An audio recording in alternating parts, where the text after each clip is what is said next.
เน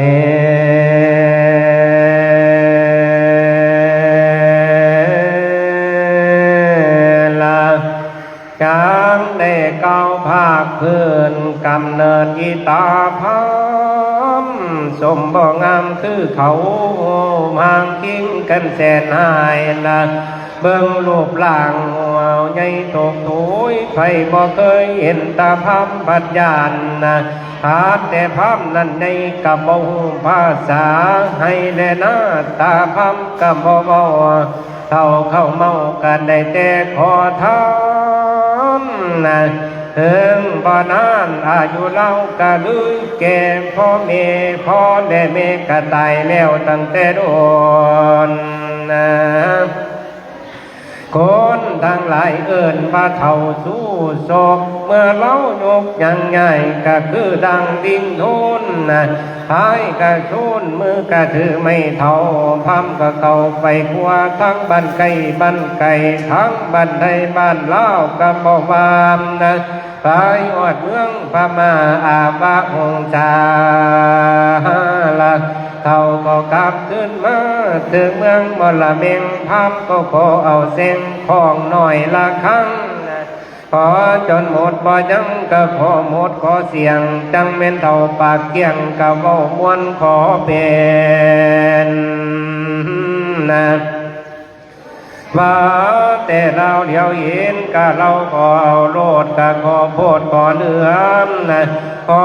ทั้งผีทั้งเกลือกำทั้งปลาลาขอผ่าขอเพละขอแม่ขอเศร้าขอเบาขอจางขอผ้าเมื่อฟันขอบางลันเมื่อใส่นะขอทั้งฝ่ายทั้งได้กะทั้งปันทั้งบ่มันกะยังบ่พอขอเป็ดขอหันนะขอทั้งบานทั้งยาขอเอาหมูเอาหมางัวคุ้ยสร้างมานะขานเม่นขอได้แล้วเท่ากะกี่จวงมือ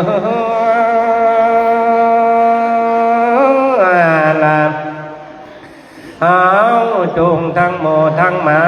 งัวคุ้ยสร้างมาขันไปให้เม่นทากะไข่ลำเลื่อยไปนะตามเข้ามาเมืองไทยบัดขอให้ขอหมอกขอรอขอเกียนขอเทียนขอเพิงขอกุบกึงกันแดดกันฝนนะ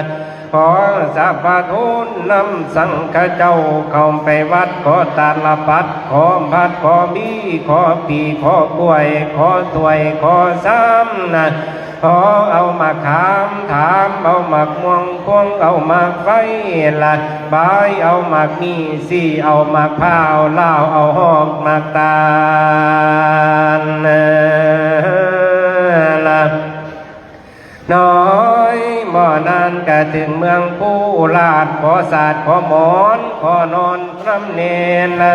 ขอแม่ขอเศร้าขอเว้าขอจากขอเอา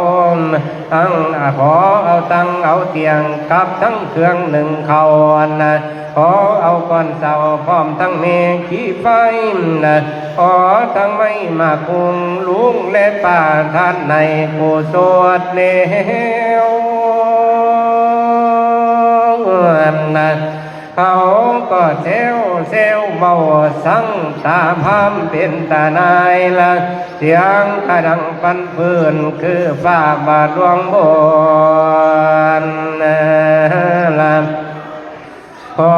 บ่ได้ยับยั้งเขาสั่งโดนบานายได้เงินไหลบ่หน่อยได้เงินลอยใส่กระเป๋านะลอยกะหาปานา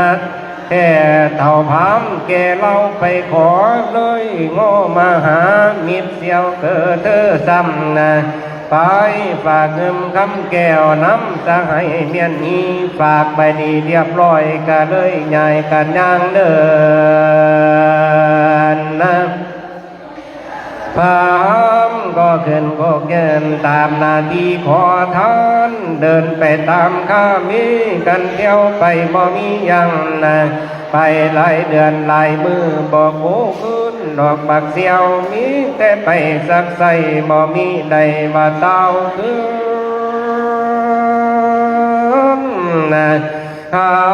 นั่นเสียวรับฝากกระเดือดร้อนทุกอย่างอนาถานะพอความจนของคนเฒ่าบ่มีกินกะโหนแห้งละบ่มีกินกะหอนใหญ่เสียวเอาเงินไปฝากไว้400กะกินจ้อยแม่นบ่จังนะนึกว่าเสียวนั่นมิ่งมวยหมอละนาดตายจากถึงเอาเงินกินหมดโคสตางบ่ยังไม่ละพอมันไปไล่ลำบ่งูขึ้นดอกบักเสียวนะมันคงหมดบอดเมียนสหายเว้ากันบนเถิมนะเอาอดเมื่อไม่ผัดตึงเท่าพามแกสู้ศพปัดได้กามขึ้นมาเอาเงินฝากสหายเข้ากีฬาพามก็ทวงเอานี่พอตาชีมิตรสิริยกลูกสาวให้ซ้ำแทนนี่เสียวสหายขอความได้กะใหญ่กับบอนทุนละมิดเมียก็ติดตามน้ำมามีตานางน้อยนะมีตานางงามซอยเป็นเมียพร้อมได้เก่าห่วมความมันมีจังสี่กันนี่โมกายุนะอันว่าสุยสะกอนเท่ามันมาพาเมียนอนฝากบ้านมันหลังในน้อยไม่ต้องแอบดอกทานื้อนะพอนางไปอยู่หันก็เกิดปัญจลาโจรคนอยู่ในชนวิทย์ได้ด่าเมียทั้งปล่อยละเพราะว่านางงามซอยกินได้ยานั้นมันเพียงทั้งลูกกลางล่างก็เกียงกายเนื้อบ่ลาเสียถึงบาสามีเท่า3 เท่ากำบ่บานังอมิตตานังก็เก่านวดขันบ่เท่าบ่ได้เองนะพวกสาวบ้านจึงแกงโบดาพันละยาบาเมียโตบ่คือเขาต่างอีสมท้องนั่นนะสมผู้หญิงในบ้านกะพากันคิดเทียดเลยดาเสียตานั้นเลยดาเสียตานี้บ่มีใดโยนเอพากันไปอยู่ดีตามดาวุตกังพอเก่าสังอมิตาบาอีนังเป็นเรื่องนะเขาก็เคียงนางน้อยไปคอยทางจอบดาตากันสาโยธานามีนางน้อยก็เต้าคืนนะนางคอยสะอื่นพอเก่าว่ามาเฮือนทำกะบิดกะเบียนนั่งเข็นขาแขนนะพามมาโนเท่าสามีโกหูข้าวหักเงี้ยสาวยิงลำสิทำสร้างกันสวยต่างนะนางให้ไปหาคนถาดทรายมาใส่ละนางอามิตาให้พามไปหาแดงกีนางแทงจังสิอยู่นะนางก็บอกให้หูสาดีลาลูกพาญา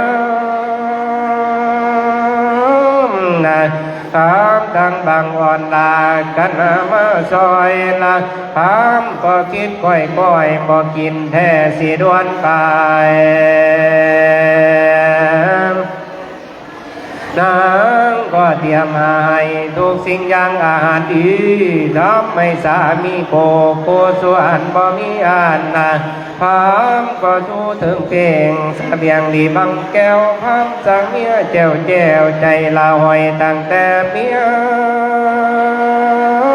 นะพอแต่สั่งแล้วก็ลูกยางตามทางบรรลุถึงพงไพ่บอนพันรักษาดาวลัดเจตมนเป็นพันรักษาปายุกมาอดให้รักษาดาวดานไพ่เงียบนะมากะเฮาโป่งเต้นใส่ตาพามจนบาสันเทตามุดปัจจันมาพอบาสิยิงนะ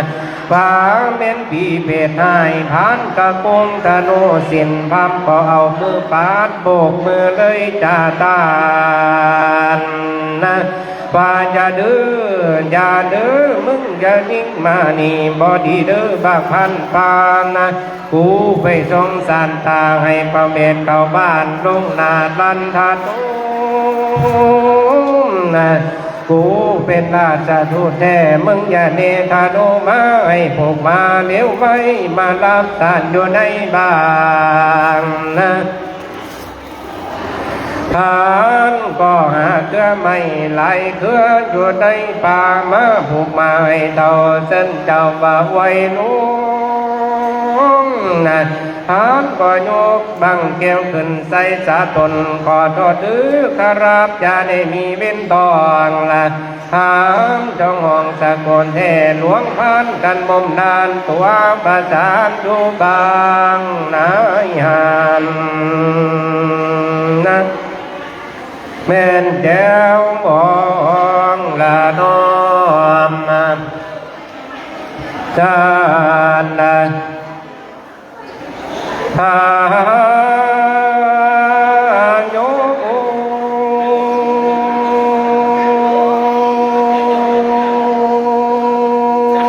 มนะโอนะโอ โอ้ยทอ